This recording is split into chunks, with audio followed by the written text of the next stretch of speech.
Welcome everyone. Thank you for joining us today. I'm Ahmed Badruddin, and I am thrilled to be hosting this discussion with Paul Schuler on strategic growth, on sales excellence in public infrastructure sector.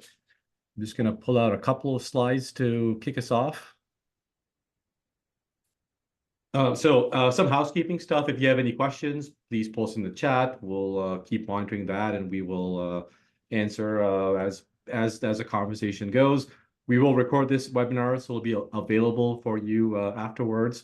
The topics we're going to cover today are about strategic planning, driving revenue growth, building and scaling a sales team, collaborating with industry partners, trends in the industry within water environmental sectors, and just career advice that Paul has for the audience.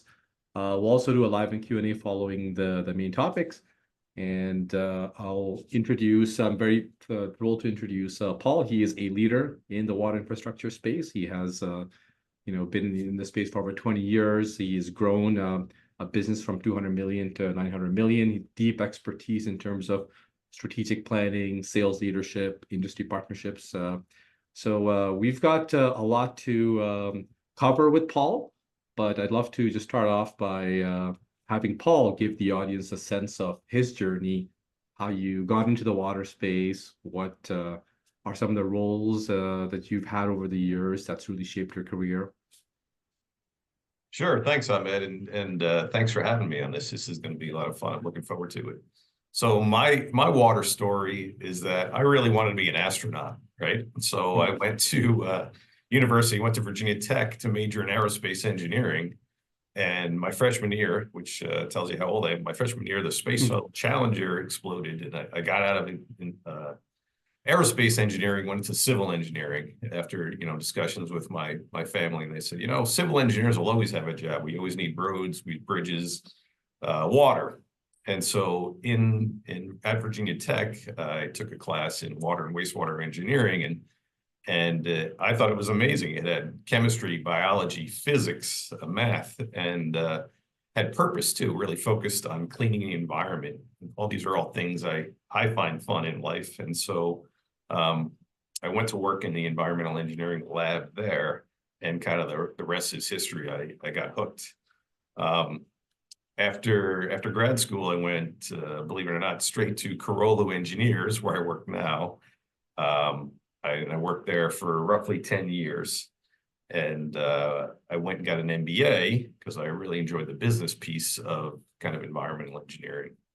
And from there, I went to work at Degremont to Xenon Environmental, which was purchased by GE Water, which GE Water was purchased by Suez WTS. And I left there a couple of years ago, joined a startup called Resilient Infrastructure. And then last year, I made full circle and came back to Carollo Engineers. So I've designed treatment plants as an engineer. I've sold technology, sold services, led a $1 billion international sales team in both North and South America. And I've been part of the water industry for over 34 years. So it's really been a strong purpose in my life, and I've actually tried to retire twice. I was not good at it, and realized that the water industry is my purpose. So it's been a good run. Great, appreciate you sharing that, Paul. I will just stop sharing the screen, and the two of us can just have a conversation. So one of the things that I just remember working with you in some past roles was just your focus on strategic planning, because obviously a lot of the folks in our audience, they're really interested in how do they grow their business, how do they get their products in the market or expand, the number of their client base for their services, and how do they get new customers in this space. And I think the starting point is strategic planning. So I'd love for you to walk us through how you approach that strategic planning. How do you get the team engaged, and what have you found works and doesn't work? Yeah, I think strategic planning for me is a lot, and probably mostly about the people themselves, right? And the actions they're going to take to make something happen when you're growing a business, putting together a business. And so if you think about it, and there's a famous, I think it was Peter Drucker had a famous quote, culture eats strategy for breakfast, right? So if you get the culture right, you can get the planning right, and then you get the strategy right. And I think that's something that we really anybody leading a business, running a business, leading people has to control the culture and has to make sure the culture is right. The second part, I guess, before we get into strategic planning is one of the key things there is deciding what not to do. And that's, I guess, for smaller companies, there's always multiple paths. And even for larger companies, you have opportunities coming at you left and right. Deciding what not to do is always key because having that business discipline leads to a strong culture of success and say, hey, we're all going to commit to doing this and moving it forward. Back to the kind of the process for strategic planning. I'm a big fan of doing it together as a group, right? As if you're a CEO of a small, I guess, a medium-sized company, for you to go off in your corner office and write a plan and then pop out and tell everybody, here's what we're going to do. That's not great leadership, right? Will that work? Maybe sometimes. But a lot of times you get your key team together and say, okay, here's where we would like to go. Here's some vision. How do we as a team make that happen with the skills we have, with the products we have, with the markets that are out there, and looking at the bigger picture and getting buy-in from multiple people is always key, right? And then they're invested in the success, creating the culture that you want for growth.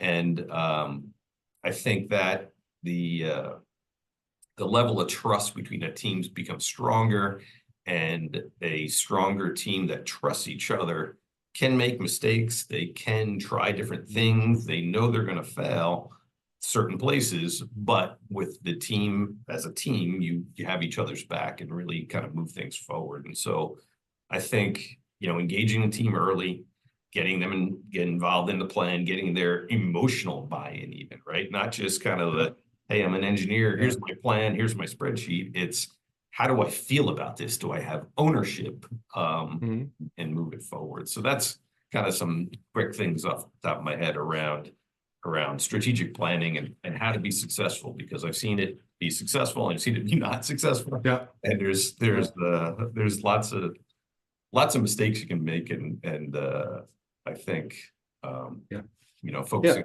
people in the culture is really key. No, you bring up some interesting points, and it's like when you talk about culture, start with there, then the plan and the strategy. Could you walk through an example for the audience in terms of how you think about what is culture in this context, and then how do you start there and then build a plan, build a strategy, and get people engaged? Yeah, I think culture comes from the team that you've assembled, right? And if you want to build a growth mindset, everybody's got to be on board. And the team, everybody brings different skills to the table, right? And so making sure that you're saying, hey, I want to go, you're not saying I want to go into this market, and nobody at the table has any knowledge of that market, right? You want people with kind of technical knowledge, marketing knowledge. You have to be able to understand the market you're going into and have some skills to be able to get there. That's the culture piece. And you can find people in the workspace that have certain skills, but you want them on the team early enough to be part of that plan, as opposed to saying, hey, here's our plan. We don't know anything, but we're going to hire somebody in that space to be able to go do that. That's not, I would say that's not a great plan. Fair. Okay. So let's picture I am a sales leader in water infrastructure, mid-sized company or engineering firm.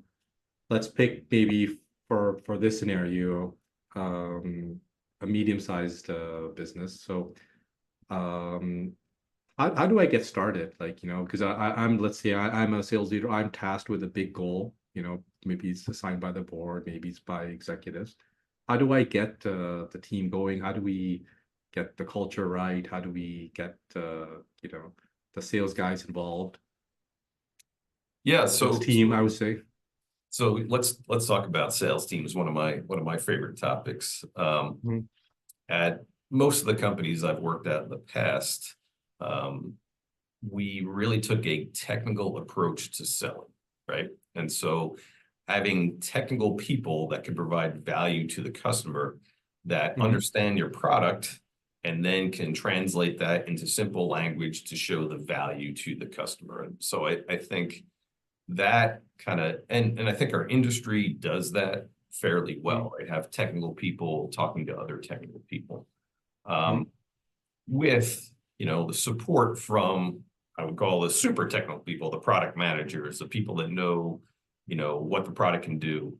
Yeah. But we would also want to provide value in understanding what the industry trends were, right? How is the industry changing to adopt your product? How is the knowledge that the industry is doing this, or everybody's going this way, does that apply to this customer? And so, um, you know, helping the customer move through the buying decision where they're comfortable with you, they're comfortable with the product, they have a level of trust, and they Mhm. know that if something goes wrong, you're going to be there to support them. Um, Mhm. so yeah, I mean, sales teams have to understand the bigger picture too, right? The overall Yeah. strategic plan, and connect to that plan Yeah. down to the person in the field to be able to communicate to the customers. Yeah, So no, and I see this across the board where all of our customers, the salesperson has to talk to the utility or the business development person, so they have to be able to speak about the technology, the product, how it translates to the city or utilities goals. Now, but you talk when so as a sales leader, as someone who's looking to bring an organization from a current state to a future state and getting the sales team engaged now. There's some long-term strategic goals and there's this immediate I've got to sell this project, I've got to sell the this opportunity. um, how do you manage this sort of balance between the long-term plan and the short-term, call it necessities? yeah, as a sales leader in both small and large organizations, what I've seen successful is making growth a full-time job, if that makes sense. A lot of times in a big company, you'll have people that have recurring revenue contracts, and they can manage those customers, but they don't spend time growing it because they're busy managing that customer. And so Yeah. my recommendation there is to Hmm. make growth a full-time job for somebody Okay. that has to go and find new driveways. And I think if you can do that organizationally, that's great. If you Hmm. can't, and growth becomes a part-time job for somebody, it becomes a Yeah. secondary priority. And so that's always the challenge, is managing that. But that, Yeah. that leads into a lot of different things around managing sales teams that are challenges, whether it's Mhm. generally they're remote, they're not in the office, next to me or Mhm. you. They're out doing their own thing. And so just motivating people remotely and Mhm. managing people remotely is a skill I think, sales leaders generally have. And with the pandemic and people going remote anyway, and the translation into managing people remotely and selling remotely has been something I think Mhm. sales teams have done, but the rest of the world is still catching up on that. Yeah. So I've got two follow-up questions there. So you talked a little bit about, make growth a full-time job, right? Which is, one of the aspects of how you get the organization to from current state to a future state. Now, let's shift gears and think about AEC firms, engineering, architecture, engineering firms, construction firms, like Corolla as an example too. I mean, most of such organizations have a seller-doer model where it's the same individual has some responsibility to deliver on a project, but also to sell and find new business. And then, yeah, what are some, call it, tips that you or advice you'd have for people in the audience in that scenario in terms of how to manage that time and how to make sure there's enough priority for growth? Yeah, I mean, the seller doer model is a challenge, right? Because what happens is the seller doer sells and gets busy doing and forgets to Mm. sell or doesn't have time to Yeah. sell. And Yeah. so I think a couple different things. One, they have to carve out time to sell, right? No matter what. If growth is not your full-time job, it's your part-time job, you still, no matter how busy you get, you're still going to have to spend 10 to 20% selling, because at the end of that contract or the end of the work, starting from scratch again is just too difficult. And so the business discipline and the time management discipline to be able to say, okay, I'm going to sell every Wednesday or whatever it looks like for you. I think that's always a challenge. Scalability with the seller doer model is difficult for an engineering firm specifically, I'm thinking, because I think as you grow, you need a larger machine, a larger flywheel to keep that business going. And so establishing a full-time growth team, a full-time sales team that just goes out and talks to customers full-time and is not responsible for the doer piece, for the delivering the product itself, is also key. But you've got to be scalable to the fact that you've got to be big enough to support that team, right? If you're not big enough to have that overhead, if you will, that's a challenge. But as you get bigger and bigger, that becomes a significant challenge for a team to continue to grow. Yeah. And are you seeing in the industry more, are most companies keeping the seller doer model, but just managing the time better, or are they trying to specialize and say, okay, we've got to carve out a few people for just business development or carve out more people for delivery? Yeah, I think it depends on the size of the organization, right? If you're a 100-person consulting firm or a 100-person services firm, it's hard to be able to support outside salespeople. And so you have to have that, back to the business discipline point that I made earlier, you have to have that time management skill, and you have to be able to go do that, even no matter how busy you are. For the bigger firms, 500 million, 600, 700, $800 million firms, they have a slice of overhead that they can dedicate to kind of sales and managing kind of the front end marketing and sales organization that can keep that business growing at that size and at that scale. So that's a challenge. So, no, it is. It's always that tension or push, but it's something that organizations have to work through if they want to grow, right? Absolutely. So the other point you made was motivating sales teams when they're remote. So talk to us a little bit about, what advice would you give to sales leaders, and what are some ways that you found effective to motivate teams on a remote environment? Yeah, well, I think finding the right people to be on that sales team is the key. I think that's the first thing is you've got to get people that are super self-motivated, right? But they've got to have certain traits and skills as a person to succeed in a sales job, right? Sales is hard, and I kind of categorize traits, a couple of different traits. First is when I interview, I ask about these traits too. And so when you're trying to find these salespeople, you have to ask how they deal with certain things. First is resilience, right? And sales is hard. You gotta be able to be rejected a lot. Yeah. I don't care who you are, you're gonna get no way more times than you're gonna get yes. Yeah. And so I always ask, what happens when you lose? What do you do? What is your coping mechanism, your human coping mechanism for rejection? Because like I said, you're gonna lose a project. Do you go and go for a run or go hit golf balls? Or there's many people have given me answers to that over the years. I personally hop on a bicycle and find the strongest hill, the steepest hill I can find, just to take the anger out of my pedals, right? So resilience is the first thing, is be able to emotionally manage winning and losing. The motivation and persistence too, because they have to be able to get up in the morning and say, I'm going to go do this. This is going to be fun. This is who they are as a person. I am a persistent person. I have to realize that, I may not get a yes today, but if I keep asking a question, I make it yes later. Now, you don't want that to be pestering, but you want it to be someone that has that persistence. The third thing I would say is listening skills, right? And the joke in my team was 2 ears, 1 mouth, use them in proportion. People think selling is talking. Selling is really listening, right? the key, and I think one thing that became harder with selling over a screen like this is nonverbal cues, right? And we communicate as humans non-verbally way more than we do verbally, believe it or not. And so seeing when you're in a meeting with a person, how they react, are they, are they giving body language like this, or not, just not paying attention, or they get on their phone or whatever, that means you've lost them in your communication. And so I think listening skills is something that it takes time to develop, took me years to develop. But yeah, just keeping your mouth shut. And the joke is if you make the sale, you shut your mouth, and because it's only downhill from there.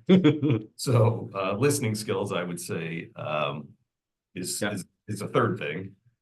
Fourth, I would say empathy and emotional intelligence, right? You have to understand the emotions of the person buying from you. Why are they buying?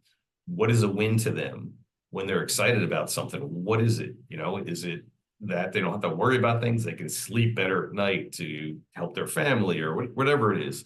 Understanding people and emotions, I think, and I classify that as empathy, putting yourself in their shoes, or pretending you have their job, and what would you be worried about at night or during the day, or the real challenges. And then just establishing trust. I think you want to be a trusted advisor, even as a salesperson, no matter what you're selling.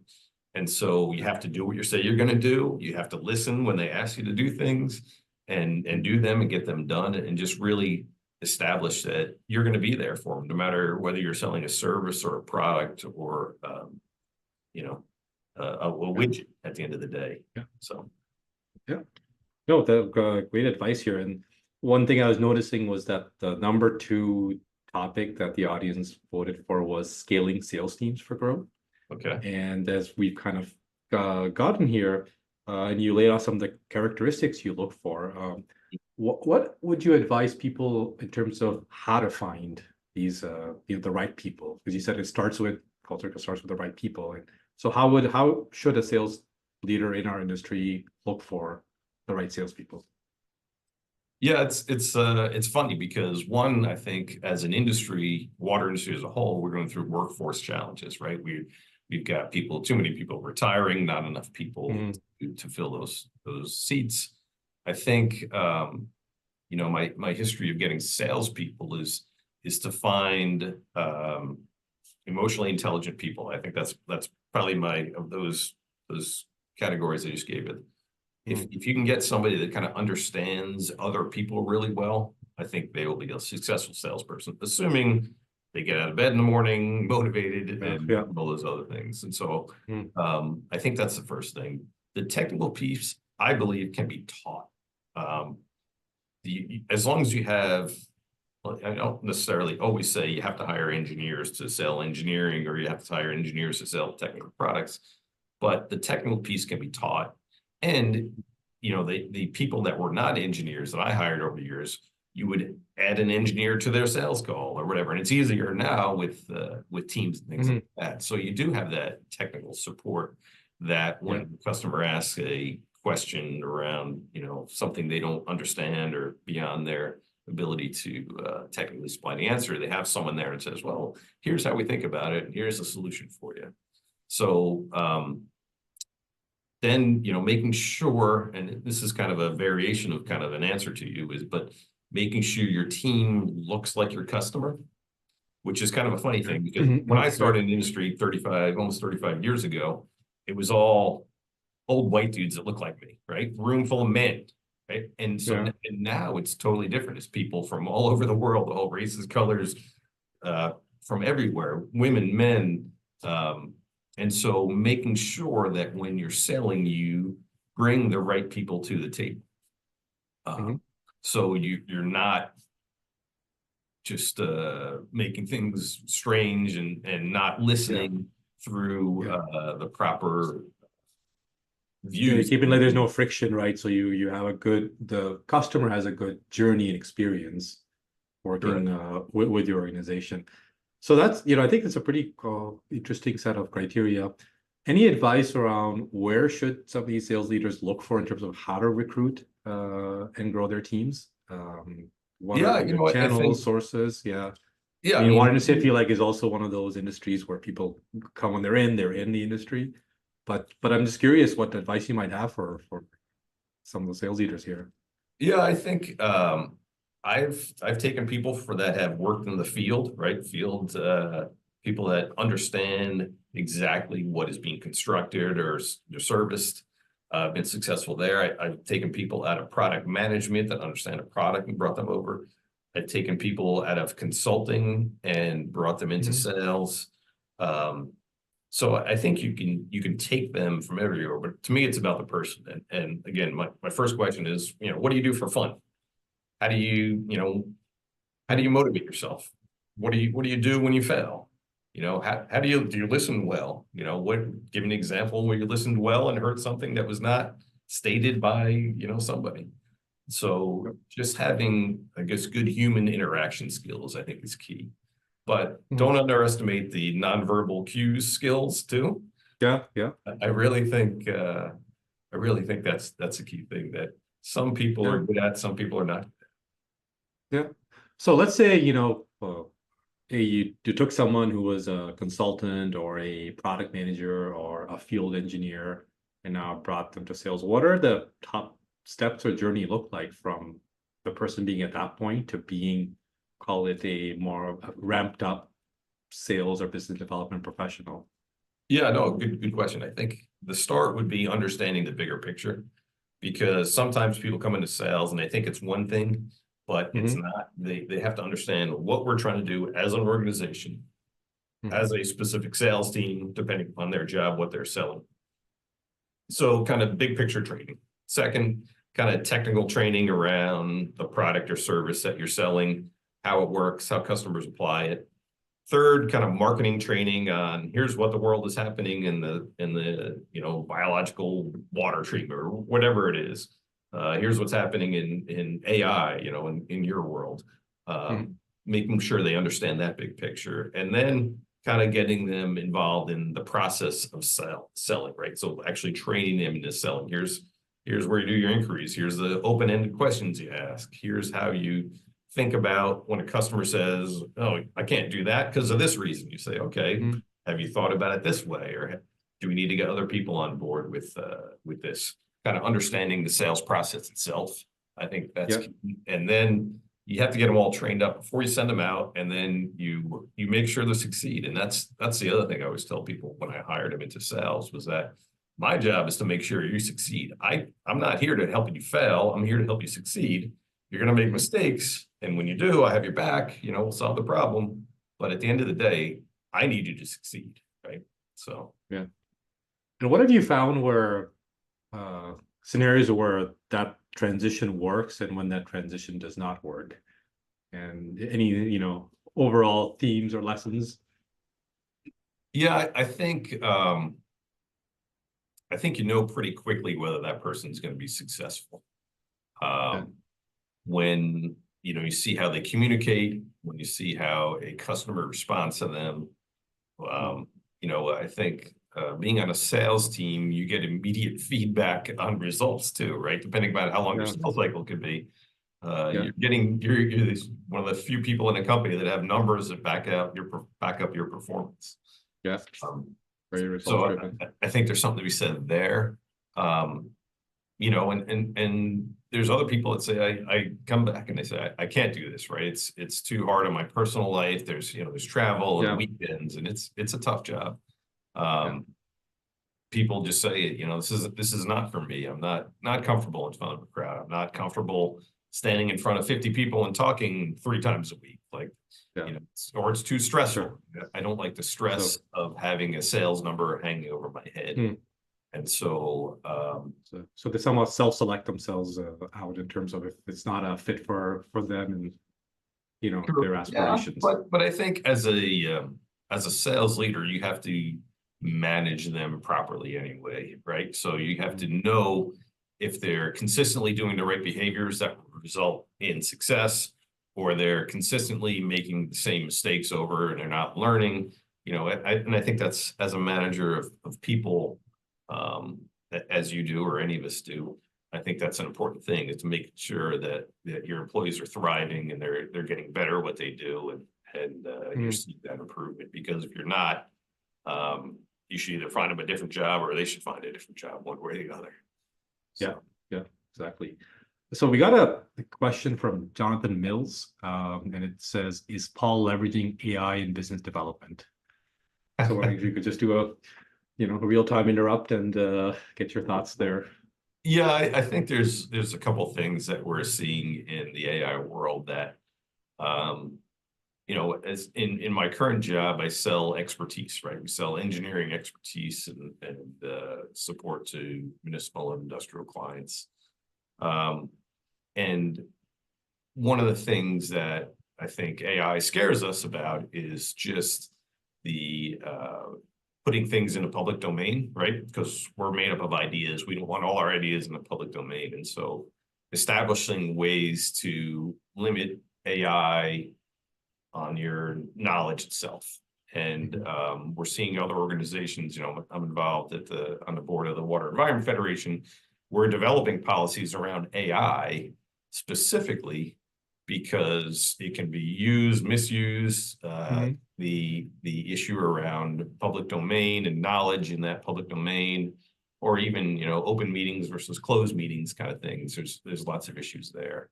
Are there ways to leverage it? I think in the conception of treatment plant designs, you can say, hey, and there's software, right? There's companies that do this.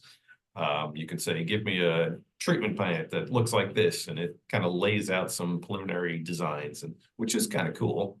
I think as engineers that will ultimately stamp the drawings, we have a responsibility to do an extensive amount of quality control on that. Yeah. And at the end of the day, people are still going to want the engineers to do it, not AI to do it.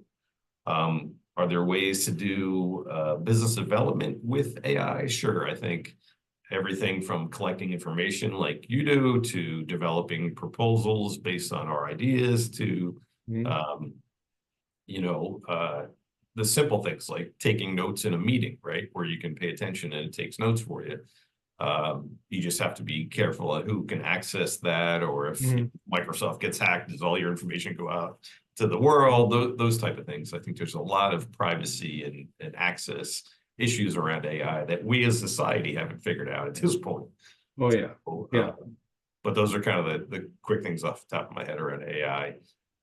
Yeah, no. So, appreciate sharing. I guess there's a generative AI where you're using AI for certain workflows, proposal creation, design. There's also even data AI, which is stuff Citylitics does, which is we use AI to scan millions of public documents to look for useful intelligence.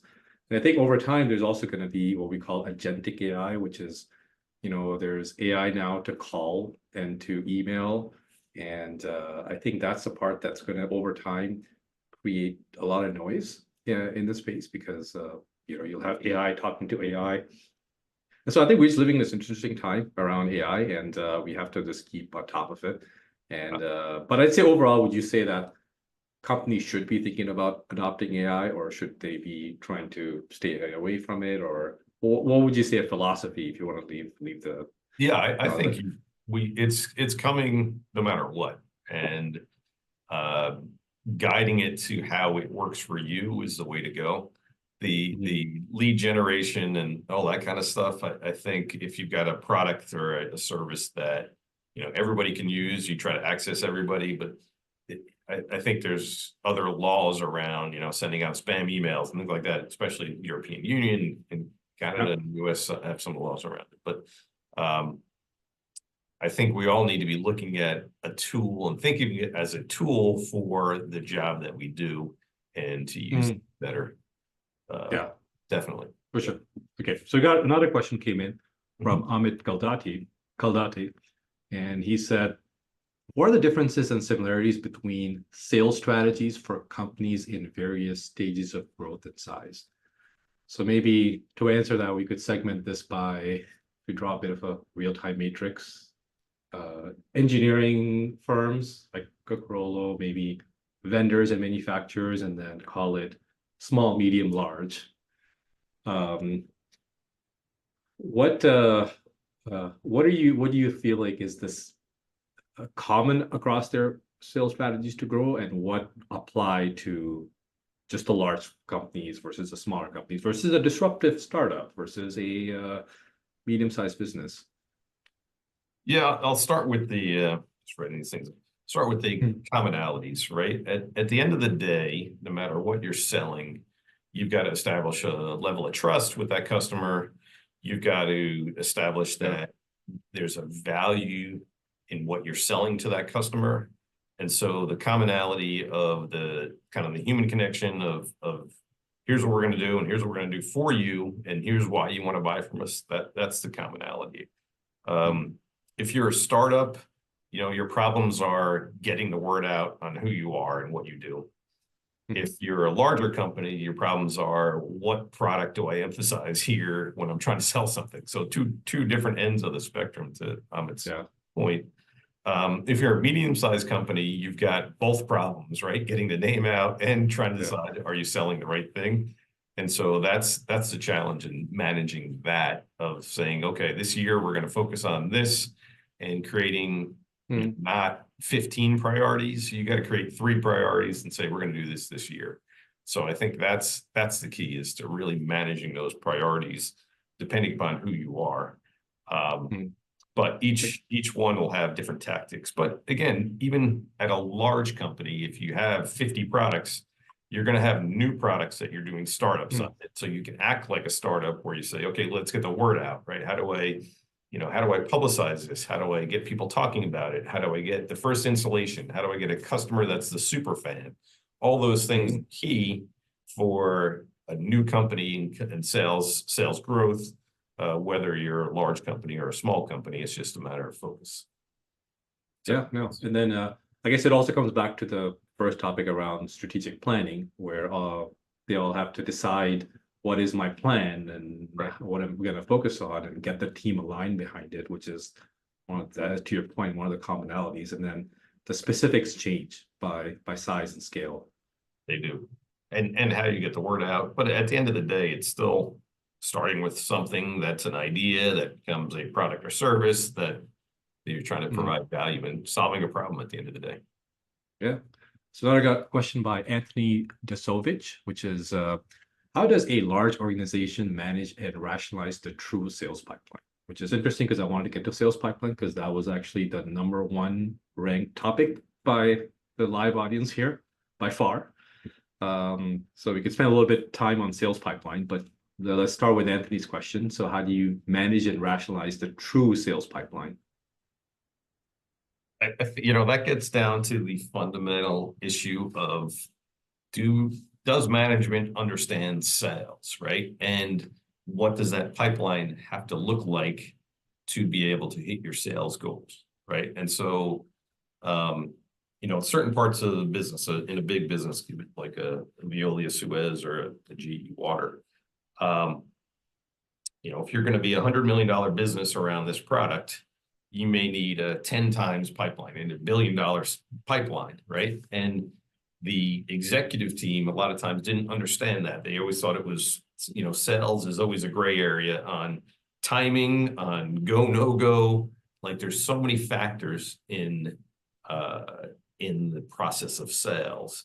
And so I guess the first thing I would say is making sure your management understands the challenges of sales, and understand that if you need to have 10 opportunities to hit one in the time period that you want, right? Because that's the other thing, is the water industry moves so slowly. And I think, you say you're going to deliver a X amount of revenue in Q1, that project may slip to Q2 or Q3 or Q4, depending upon so many factors that you have no control over at all, whether it's bidding time, whether it's the customer didn't get financing in time. Exactly. There's 85 different things that can affect that. And so managing that pipeline, and then not letting the pipeline getting too big, right? If you need $100 million, don't have 5 billion in opportunities, have 5 opportunities that are good. And so you kind of make sure your pipeline is broken into highly likely, sort of like Yeah. and kind of the long shots that you spend a little time on to keep them alive, but you don't necessarily, if they do happen, that's a good thing. If they don't happen, that's okay. You can achieve your goals with the other two buckets. So Yeah. Okay. that's So how. let's, yeah. So maybe let's break the next into two different types of organizations. Let's say it's a small team of up to 5 people, and then there's the large teams, let's say, that you've managed. So Mhm. starting with the smaller teams, how should the sales leaders be managing the pipeline and reporting it to management? So depending upon what the goals were and the size of the revenue per project or per opportunity,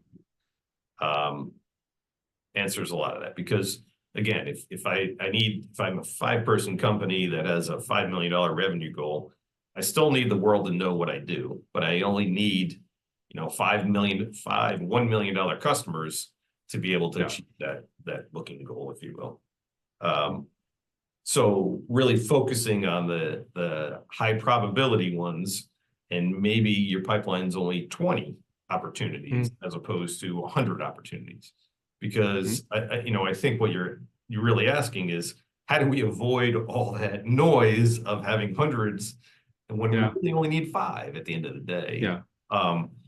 And that's the key, because you can burn a lot of sales energy, a lot of company energy, chasing 100 opportunities of minuscule probability versus saying, you know what, this person or this utility or this customer is most likely to buy for these 3 reasons. Let's really go all in, and all 5 of us chase that customer to make sure that we're getting it right. So I think it really depends upon the nature of the business itself and what you're selling as a product or service. So. And then how does a sales leader in this context keep that baby focus or rigor? So how do you figure out who are the 5 and 100? And generally, obviously, most sales teams are more optimistic. To go into sales, you have to be an ultimate optimist for sure.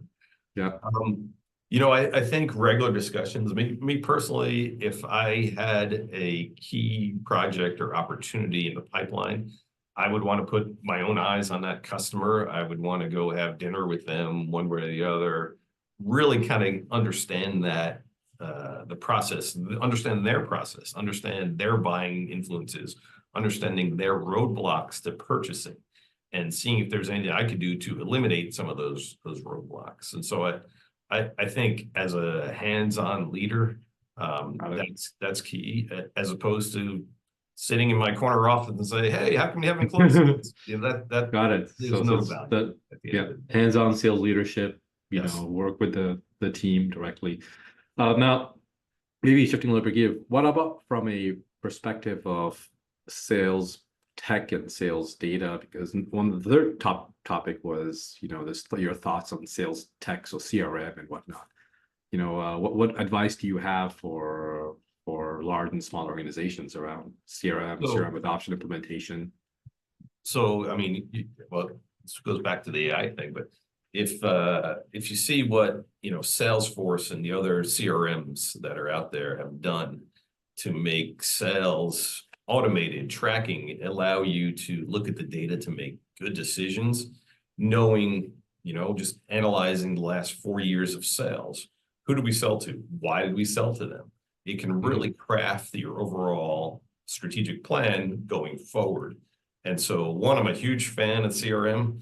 2, the data is only good as the people managing it. And so, and that's always a tough thing is when you're a salesperson and you're out on the road, how do I put the opportunity into the CRM, and how do I manage it? And it changes sometimes weekly, sometimes daily, those opportunities.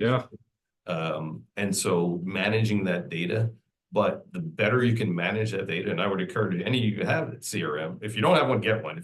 If you do have one, make sure your data is clean and good, and it is managed by everybody, right? That there's a culture around data management that really needs to be focused on. Because if you don't have good data, management's not making good decisions, you're not making good sales decisions, like it's not a good thing.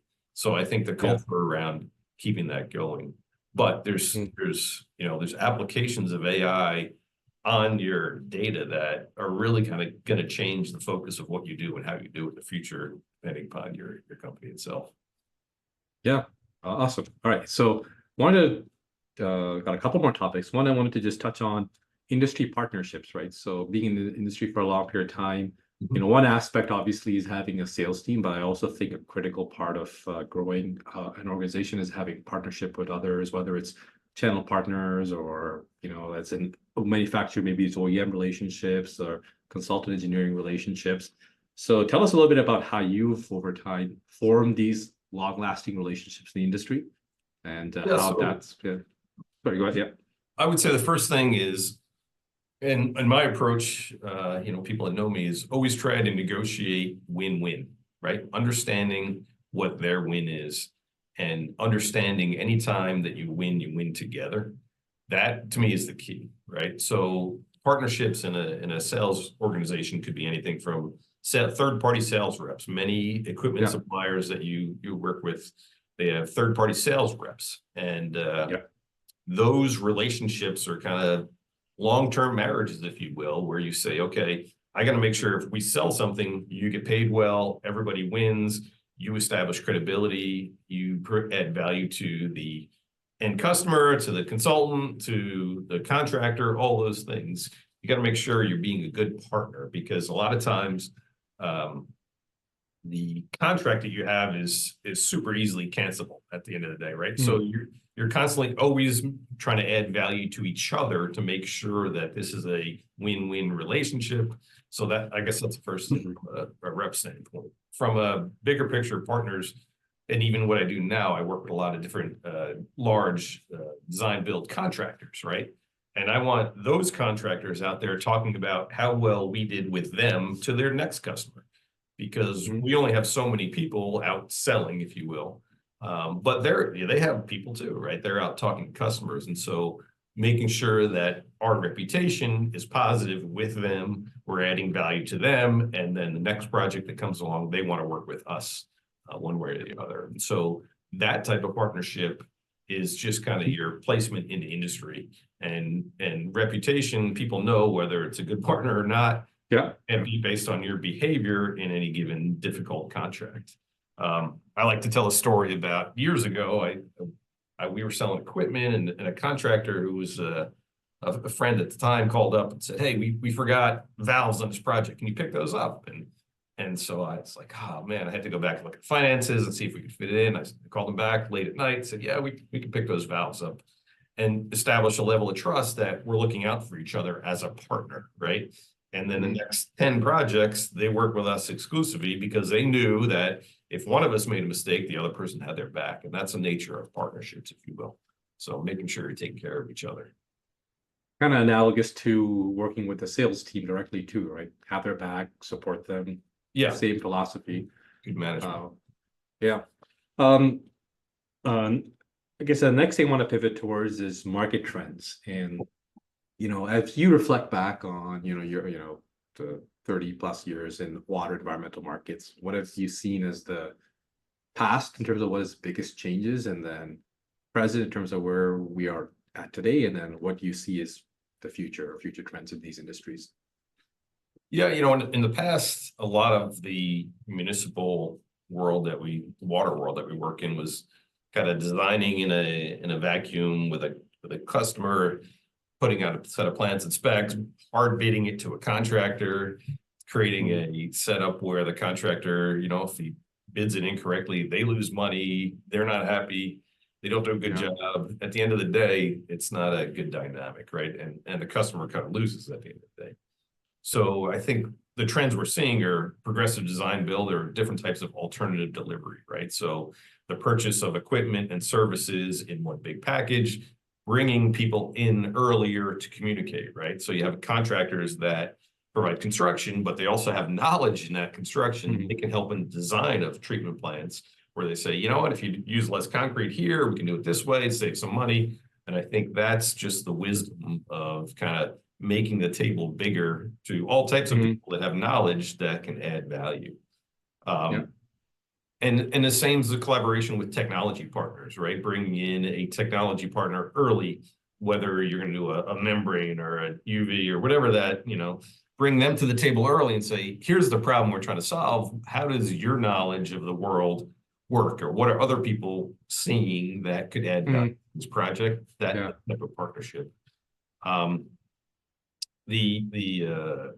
The whole concept of a broader table, and we don't have to go into DEI, but at the end of the day, getting people a more collaborative group of people with better perspectives really adds value to a project. And we've seen that in the industry as a whole. But the water industry as a whole is a great place to be, right? There's always aging infrastructure. We're always treating for new regulations that provide safety. We have to continue to try to articulate the value of water and believe that I think our industry will continue to grow. So yeah, one thing you talk about as there's more design build, more alternative delivery, that early collaboration amongst, because a lot of these projects, not just one or two firms, right? There are lots of organizations that be involved for a successful water infrastructure project. So what are you noticing about, how important is it getting to be involved early versus just respond to an RFP? How would you rate that?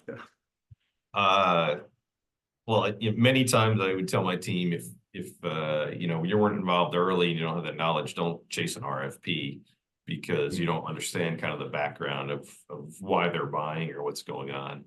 Can you win with an RFP? You can if you have a commodity product and it's cheap enough, right? You can always do a low bid thing. But no, I think being involved early for a sales team is always key. That's kind of a no-brainer. Understanding the client better, understanding the project better, understanding the situation that you're trying to solve, problem that you're trying to solve better, always results in a better result. And sometimes even many times I've built credibility in the world when I was actually a direct salesperson of saying, you know what, my product doesn't apply. Go buy something else. You build credibility because that person has a long career, right?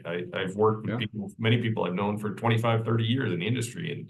And I've told them this times, don't buy from us, buy something else because it's not going to solve the problem that you're looking to solve. So that is amazing. So on that early engagement part, there's obviously contractors, subcontractors, suppliers, OEMs. What should they all be doing at that early stage, right? Because an RFP, okay, you're creating a proposal, but in that early stage, what would you summarize as activities that these business development salespeople should be doing at that stage?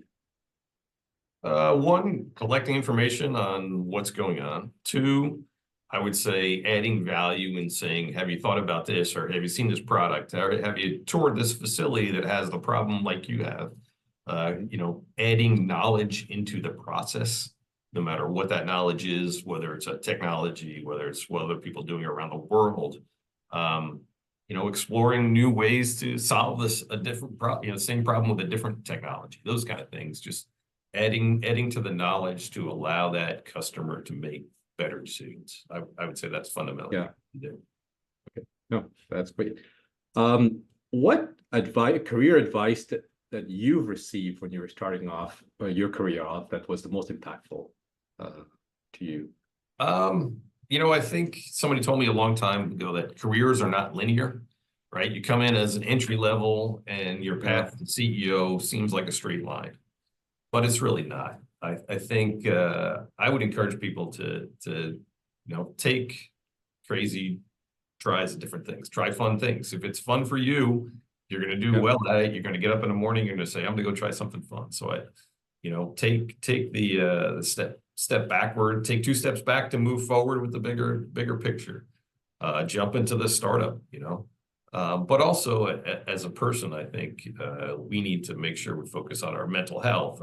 I always encourage people, take the long vacation. Your work is going to be here when you get back, right? We used to use the analogy of, any of these jobs is juggling 6 or 8 balls. Make sure you know what balls are rubber and what balls bounce and which balls are glass and they smash, right? Your family and your marriage and the important things to you, those are the glass ones that you got to keep catching and keep in the air. Whereas your job, you can put on hold for a little while if you need to. But make sure you're believing in yourself, you're trying new skills, and there's never a time that's too late to increase your knowledge and increase your list of friends. I think that's the other thing. I used to joke early in my career that I spent a lot of time in engineering school learning engineering, but my mother would be upset that the most important thing I used to do in engineering school was go to parties and try to meet everybody at the party. And that turned out to be the reason for my success, is just learning how to meet social people. skills. Yeah. Yeah, the social skills of that. So Totally. there's All right. I was going to say, I feel like I'm managing the clock at the end of a football game. You are. But my last question is, so for a successful 2025 for in the water industry, what do sales leaders and sales teams need to be doing this year? This year, I think there's a lot of noise out in the industry from a political standpoint. We have to be aware of all those issues because they affect us, whether it's tariffs, whether it's regulations, whether it's new regulations, whether it's the elimination of old regulations. So I think kind of looking at the bigger picture. Again, I think establishing that as an industry, we need more people, right? And do the recruiting in high schools and colleges and get people into the water industry, because it's an amazing place. We need all the skills we can get, whether it's engineers, technologists, programmers, marketing people, all those types of people. So kind of be aware of that, and then just kind of keep the faith that as an industry, it's one of the most important out there. We're always going to need water. Just keep investing in it. It's a good place to be.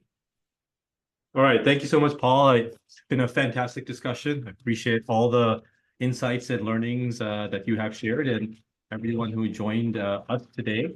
This is I just wanted to do a quick slide here. There is a, this is something that at Citylitics we're doing just because we want to, our customers are progressive, ambitious sales leaders, sales teams, and they've got a challenging market to go after it. So we're looking to create conversations like this that really help us collectively grow and learn as an industry. So we're going to do another one next month. We're kind of doing this roughly monthly, and that's going to be focused on sales and marketing ROI, attributions in CRM, bridging sales and marketing gaps, measuring data. We're going to have a former chief revenue officer of a private equity-backed water technology firm. We'll start advertising it next week, but wanted to give everyone a heads up on that.